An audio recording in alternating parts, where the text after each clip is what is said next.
Ini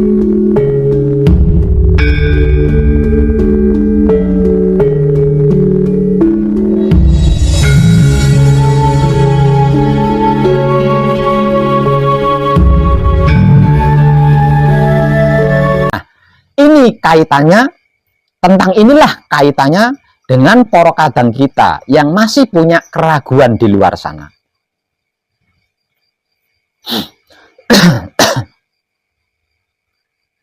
Yang perlu kita ketahui bersama, yang perlu kita pahami bersama, yang perlu kita mengerti bersama tentang kehidupan kita sebagai manusia hidup di dunia ini adalah keyakinan atau kepercayaan. Keyakinan atau kepercayaan ini adalah benang merah yang berhubungan langsung dengan Maha Suci. Selain kepercayaan, selain keyakinan, itu tidak secara langsung hubungannya. Jadi benang merah yang menghubungkan manusia hidup, bukan selain manusia loh ya. Jadi yang menghubungkan antara manusia hidup, benang merah yang menghubungkan antara manusia hidup dengan Maha Hidup adalah keyakinan atau kepercayaan. Jadi siapapun kita, jangan pernah memaksakan keyakinan atau kepercayaan seseorang. Karena jika ini dilakukan, maka panjenengan akan menghadapi atau akan berhadapan dengan hukum hidup atau hukum alam semesta. Kalau itu sampai panjenengan lakukan. Kenapa? Karena keyakinan atau kepercayaan manusia hidup itu tidak akan pernah bisa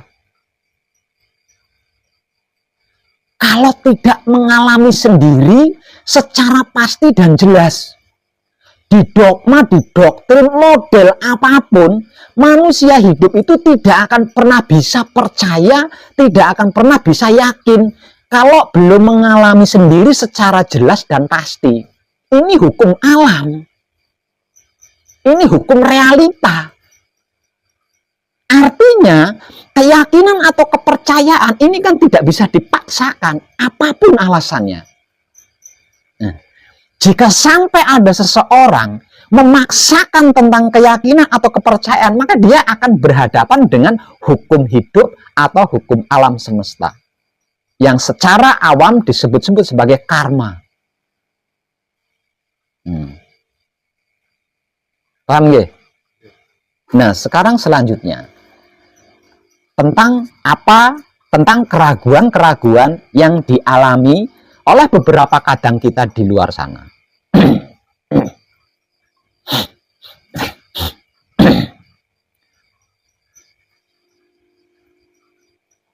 Panjenengan tahu apa itu kawin?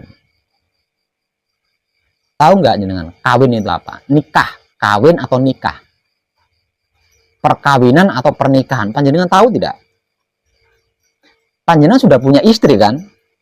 Nah, sebelum punya istri, proses untuk menjadi suami istri itu kan pernikahan namanya atau perkawinan. Nah, panjenengan tahu belum?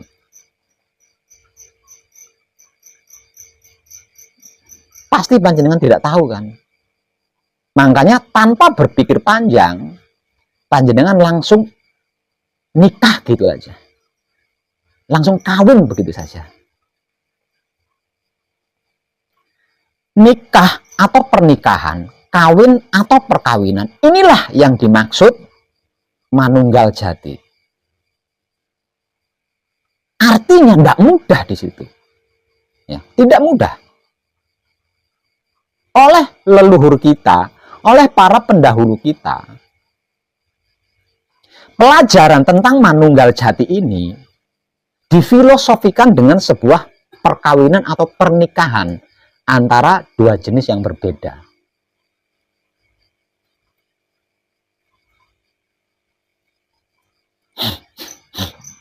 Kalau panjenengan bisa satu jantung, bisa satu hati, bisa satu rasa dengan istri panjenengan atau dengan suami panjenengan, itulah yang dimaksud pernikahan atau perkawinan atau manunggal jati. Itu tidak gampang, bukan?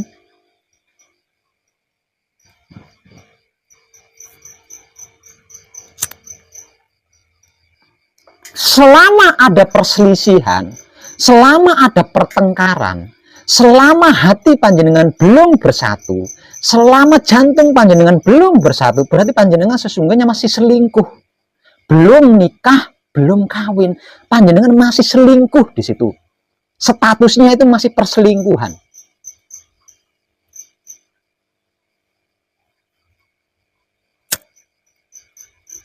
Ya, ini yang tidak dipahami, yang tidak diketahui dan tidak dimengerti oleh kebanyakan orang-orang yang melakukan pernikahan atau perkawinan.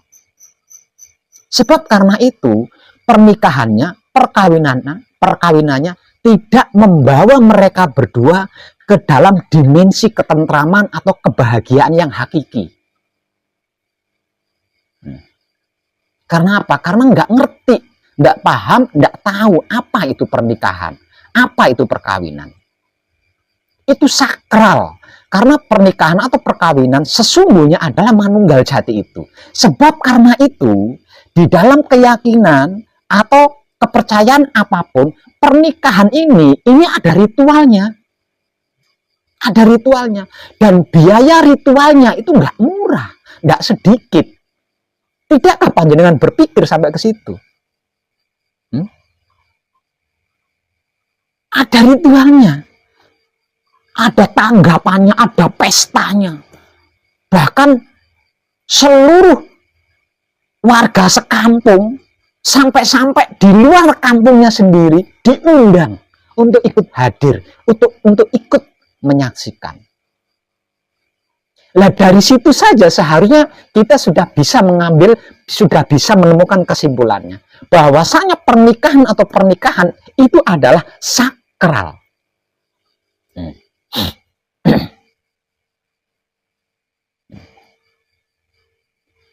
Selain itu, seusai pernikahan, seusai ritual pernikahan, selesai ritual perkawinan,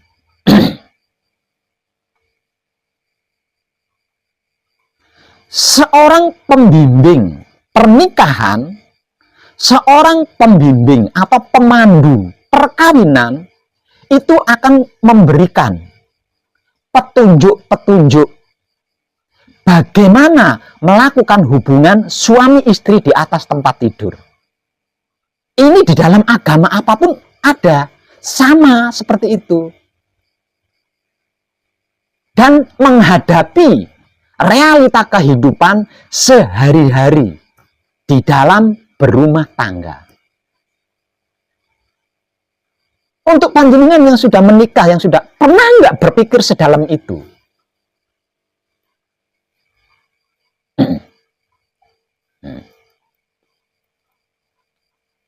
Sebelum berhubungan ada doanya. Ketika berhubungan ada doanya. Selesai berhubungan ada doa dan ada ritualnya.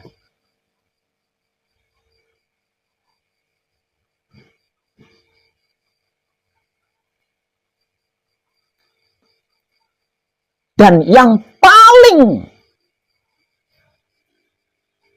terpenting di dalam sebuah pernikahan atau di dalam sebuah perkawinan atau di dalam sebuah kemanunggal jatian adalah tidak memaksakan tentang keyakinan atau kepercayaan istrinya atau suaminya. Bahkan kedua belah pihak orang tuanya juga tidak boleh mempermasalahkannya. Misal contoh, saya sebagai orang tua beragama Islam, menantu saya harus Islam. Kalau tidak Islam, tidak bisa menjadi mantu saya. Kamu tidak boleh mencari suami atau mencari istri yang tidak satu agama denganmu. Kalau sampai ini terjadi berarti cetek. Dangkal, otaknya itu dangkal, otaknya itu cetek. Atau setelah pernikahan terjadi, Entah itu di awal pernikahan atau sesudah pernikahan baru diketahui bahwa pasangannya berbeda agama lalu dipermasalahkan. Berarti otaknya itu cetek, otaknya itu dangkal. Dia harus membuka kembali kitab-kitab yang ada di dalam agamanya tentang hal ini.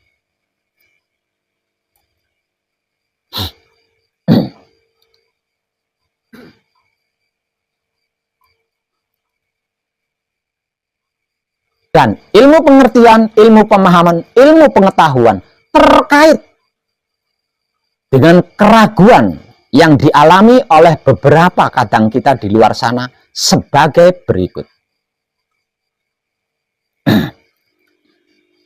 Dulu ketika saya masih berjuang dan berkorban, memperkenalkan secara rinci dan universal apa itu dan bagaimana itu wahyu pancagaib dan wahyu pancalaku. Ketika saya dihadapkan oleh seseorang yang berkata seperti ini, Pak Web, istri saya menolak saya untuk melakukan manunggal jati. Istri saya tidak setuju. Bahkan istri saya minta cerai kalau saya tidak menghentikan patrap samadhi. Atau sebaliknya, Pak Web, saya berbeda keyakinan dengan suami saya. Bla bla bla bla, sampai-sampai saya dituding sesat dan saya akan dicerai jika tidak meninggalkan wahyu pancagaib. Dulu jawaban saya sangat halus karena saya masih dalam tahap berjuang dan berkorban mengumpulkan jumlah beberapa orang yang dimaksud oleh Maha Suci. Saya sangat santun menjelaskannya. Dan ada beberapa video saya mengenai hal ini. Namun sekarang saya sudah tidak sedang berjuang lagi. Saya sudah sedang tidak berkorban lagi. Karena target yang diingini oleh Maha Suci sudah cukup, bahkan lebih dari cukup. Jadi jawaban dari pertanyaan ini mungkin akan memanaskan telinga panjenengan. Maka persiapkan telinga panjenengan.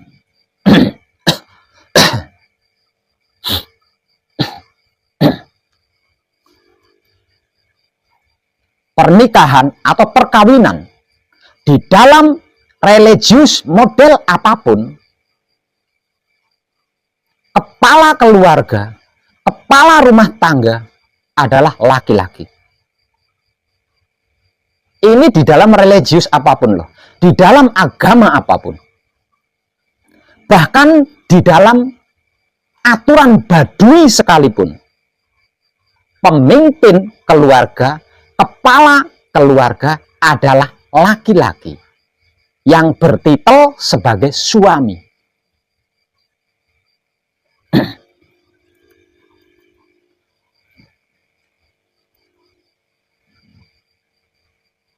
Selain seorang suami, istri tidak punya hak ikut mengatur spiritual rumah tangga. Sebab karena itu, khususnya di dalam religi Islam, wanita tidak diberi hak tentang itu. Kecuali hanya untuk bermusyawarah. Tidak lebih dari itu. Sedangkan di dalam ilmu kepercayaan Jawa dinyatakan bahwa istri itu surganya numpang kepada suami, nerakanya juga numpang kepada suami. Ini tidak bisa diubah. Karena ini hukum alam ya. Hukum alam yang sudah dirilis oleh para pendahulu kita. Kalau belum paham ini, silahkan buka ulang kitab religi panjenengan masing-masing. Kalau belum paham ini. Jika ada seorang wanita berani menyentuh kepalanya suami, apalagi menginjak kepalanya suami di dalam spiritual pernikahan, itulah iblis. Itulah iblis. Itulah yang dimaksud iblis. Artinya, suka tidak suka, cocok tidak cocok. Seorang suami beragama apapun, seorang istri ini harus mengiyakan. Tidak punya hak sedikit pun dia ngutik-ngutik, mengganggu apalagi menghalangi spiritual suaminya. Kenapa?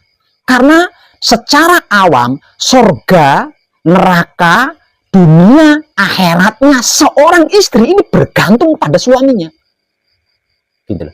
Nah, kalau spiritualnya suami ini sampai diganggu, direcoki, bagaimana nasibnya dia? Gitu.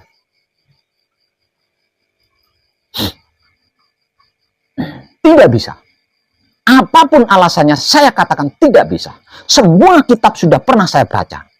Tidak berhenti di bacaan. Sudah pernah saya kaji, sudah pernah saya pelajari. Jadi saya paham banget tentang itu. Maka jawabannya, siapkan telinga panjenengan. Jawabannya, dari keraguan yang dialami oleh para kadang kita di luar sana. Jika istrimu menghalangimu, menghalangi spiritualmu, mengganggu spiritualmu, dan memohon permintaan agar engkau menghentikan spiritualmu tentang wahyu pancaket dan wahyu pancalaku, ikuti istrimu. Tapi katakan kepada istrimu, jangan minta jaminan surga atau neraka.